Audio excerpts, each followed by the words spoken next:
Hi there, thanks for having me. I'd like to thank the folks at ACT-IAC for putting this together. It's been really informative. I've learned a tremendous amount from all of you.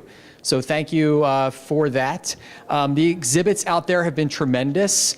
I'm really kind of captured by the one on AI from Microsoft, and it's not because they knocked 7 years off of me when they gave me the age of 44. So I'm very happy about that. I want to talk to you a little bit about diplomacy, but first off, show of hands, how many people in here have done anything with the State Department before? That's a fair number. How many people in here have passports? Oh, okay, and visas maybe? Yeah, we do that too. So we not only do our nation's, our work on diplomatic issues around the world, but we are also a service organization providing you with goods and services like passports and visas, ensuring things like weapons of mass destruction don't go where they're not supposed to, working on arms control and disarmament. We work on health issues with our friends at USAID and also with our President's Emergency Plan for AIDS Relief. Our office got started about 10 years ago as a new business model for the State Department. And it was largely driven by the work that USAID was doing in building public-private partnerships. We realized that we had a tremendous amount of people that we could be tapping into to better our work, both for diplomacy as well as development. And what we decided to do was make it a new business model for the State Department and bringing others in through public-private partnerships. And that's where our office began. And I kind of feel like I work in a startup within a startup. So the State Department's been around for a couple hundred years. My office, the Office of Global Partnerships, has only been around for 10. And then a focus on innovation, we've only been doing it for a few years now. So it is really very new. And we are but one pocket, one node of innovation within the State Department. And I mostly focus on open innovation. So trying to bring in the power of the crowds, trying to bring in new technology, and trying to figure out really this whole theory behind Joy's Law, which is, you know, the smartest people that may be working on your topic might not actually work for you. So how do you tap into them and gather their expertise and knowledge? So we've done this now for Secretary Clinton, or actually we started with Condoleezza Rice, then Secretary Clinton, Kerry, Tillerson, and now Pompeo. So I have outlasted, I think, 5 secretaries. Pretty amazing feat.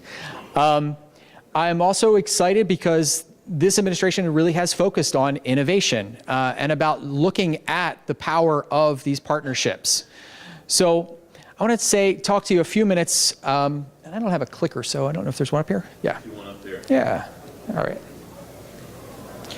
So I want to tell you, the stuff that we've started doing on innovation, we actually started about 10 years ago. We ran the first YouTube competition in the US government called the Democracy Video Challenge. It's now called Democracy Is, but it was the Democracy Video Challenge. We put this out on YouTube. YouTube has only been around for a little over 10 years. We hit them in the very beginning. They actually had not even yet been bought by Google when we started this partnership with them. What we did was we put this out as a video competition, and we said, we are interested in finding out what democracy means to people around the world. And we let them submit responses to us via YouTube. So it was a 3-minute video done by youth, done by filmmakers, where they were able to talk to us about what democracy is. And we had a huge response out of places like Iran. We got several hundred responses out of China. And it was a places where we most often are not able to enter into the discussions like we would like to, talking about democracy. So it really caught the attention of the State Department and the figuring that, wow, we should be really tapping into this, this nexus of people talking and communicating with us online. So the Democracy Video Challenge was one of our first big forays into open innovation. And my office has now pioneered a lot of different things that we're doing, and I'm going to share a couple of them with you today. One of which is a newish program that we call Diplomacy Lab. So Diplomacy Lab is not crowdsourcing, but I call it course sourcing. So we have 30 universities scattered across the country where we are able to tap into university professors and students to answer big questions for the Department of State. So if you think about places and things like the Arctic, where it's becoming more navigable greater points of time in the year, and that opens up shipping channels, but it opens up mining, it opens up oil exploration, it opens up fishing.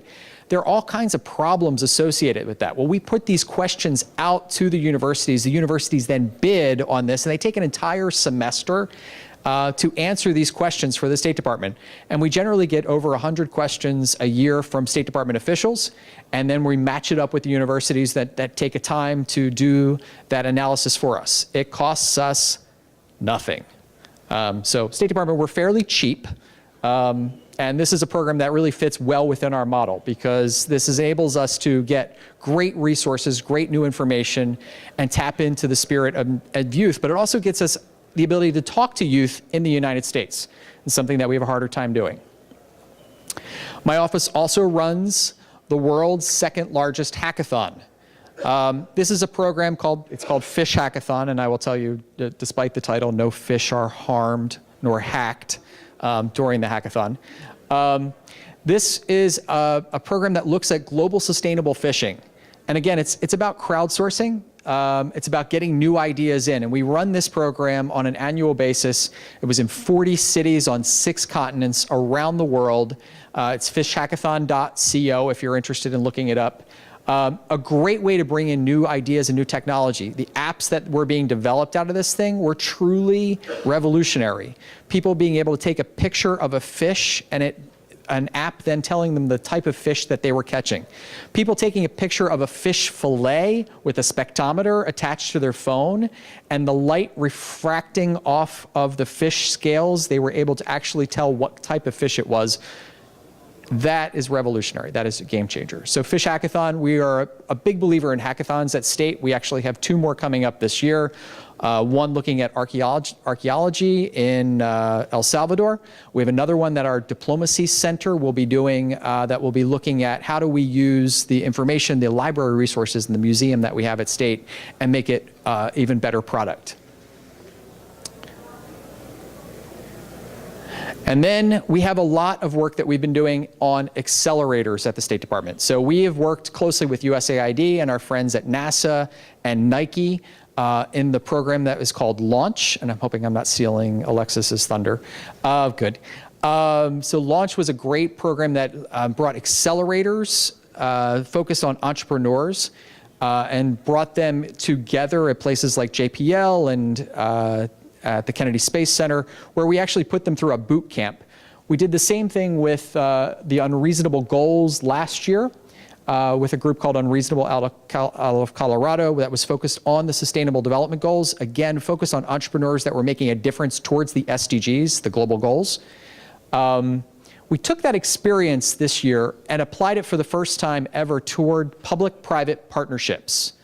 And we said, are there new partnerships out there that we could help accelerate? Are there existing partnerships out there that we could help them grow? We call this Bold Line, which is our first partnership accelerator. And again, this is sort of new for the State Department. This is something that we've never done traditionally in our diplomacy, but it's bringing in new ideas from the outside. And we'd love to hear from you what your ideas are. So in this last round, we had companies that you may have heard of like Facebook, Johnson & Johnson, Deloitte, all submit ideas to us, and we put them through an accelerator model with State Department offices. This next Bold Line that we'll probably launch, it looks like October is the time frame for it. We're looking towards security, and a lot of people in here work on security. So if you're thinking about how to work with the State Department, how to design what you're doing as a partnership, we're happy to talk to you through our accelerator program, Bold Line. So these are some of the innovations that we are doing at the State Department. We have a lot more that we're looking to launch. We are open for your ideas too. So catch me here at the break whenever it ends. Catch me on Twitter too. I've been tweeting at the event here. I am Jim @State. Love to connect with you there. So I'll end there. Thank you.